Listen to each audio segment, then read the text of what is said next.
Hi hello friends, welcome back to our channel Ashu Reddy kitchen and blogs. ఈరోజు మన ఛానల్లో చాలా సింపుల్గా ఇలా పిల్లలు స్నాక్స్ అడిగితే ఇలా గోధుమ పిండితో ఇలా స్నాక్స్ అయితే చేసి పెట్టండి. చాలా బాగుంటాయి.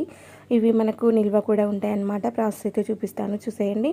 ఫస్ట్ అయితే ఒక జార్ తీసుకొని, నేనైతే మిక్సీ జార్ తీసుకొని కలుపుతున్నాను. మీరైతే ఒక డబ్బాలో వేసుకొని ఒక 2 కప్పుల గోధుమ పిండి అయితే తీసుకోవాలి. మీరు ఒక బౌల్లో వేసుకొని 2 కప్పుల గోధుమ పిండి తీసుకొని అందులో ఒక 4 టేబుల్ స్పూన్ల రవ్వ వేసుకోండి, బొంబాయి రవ్వ. అలా వేసుకున్న తర్వాత తగినంత సాల్ట్ వేసుకోండి. అలాగే కొంచెం వాము వేసుకోండి.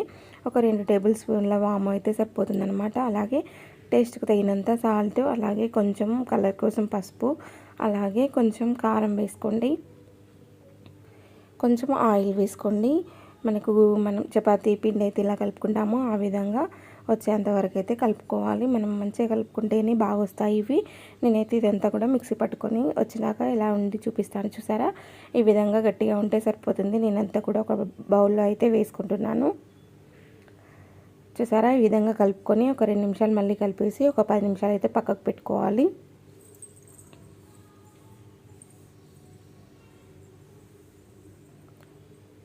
చూసారా, ఒకసారి అయితే ఇలా కలుపుకొని మనమైతే పైన మూత పెట్టేసి పక్కన పెట్టుకోవాలి ఒక 10 నిమిషాలు.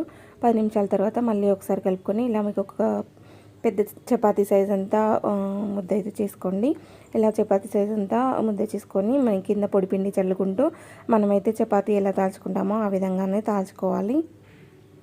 మనం పొడిపిండి చల్లుతూ ఈ విధంగా అయితే మరీ మందం అవసరం లేదు, మరీ పల్చగా అవసరం లేదు, మీడియం ఉంటే సరిపోతుందన్నమాట. ఇలా చపాతీలాగా చేసుకున్న తర్వాత ఇదంతా కూడా మనమైతే చాకుతో కట్ చేసుకోవాలి. మీకు ఎంత సన్నగా కావాలనుకుంటే అంత సన్నగా కట్ చేసుకోవాలి. చూసారా, నేనైతే ఈ విధంగా కట్ చేసుకుంటున్నాను.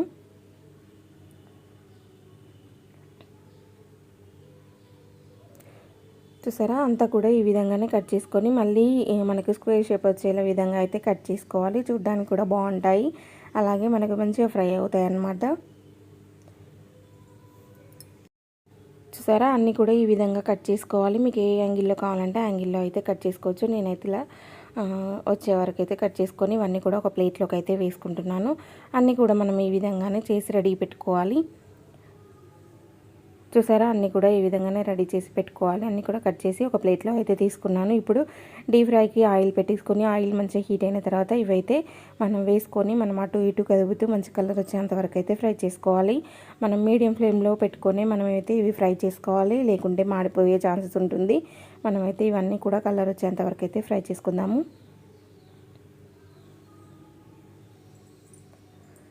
చూసారా, ఈ విధంగా కలర్ వస్తే సరిపోతుందన్నమాట. క్రిస్పీగా అవుతాయి. ఇలా కలర్ వచ్చేంత వరకు ఫ్రై చేసుకొని అన్నీ కూడా బౌల్లో వేసుకోవడమే. చాలా సింపుల్ అండి. నచ్చితే తప్పకుండా ట్రై చేయండి. చూసారా, అన్నీ కూడా ఈ విధంగానే డీప్ ఫ్రై చేసుకోవాలి. చూసారా, అన్నీ కూడా ఈ విధంగానే డీప్ ఫ్రై చేసుకొని బౌల్లో వేసుకుంటే మనకు పిల్లలకి ఈవినింగ్ ఎంతో టేస్టీగా ఉండే స్నాక్స్ అయితే రెడీ అయిపోయాయి. నచ్చితే తప్పకుండా ట్రై చేసి కామెంట్ బాక్స్లో కామెంట్ చేయండి.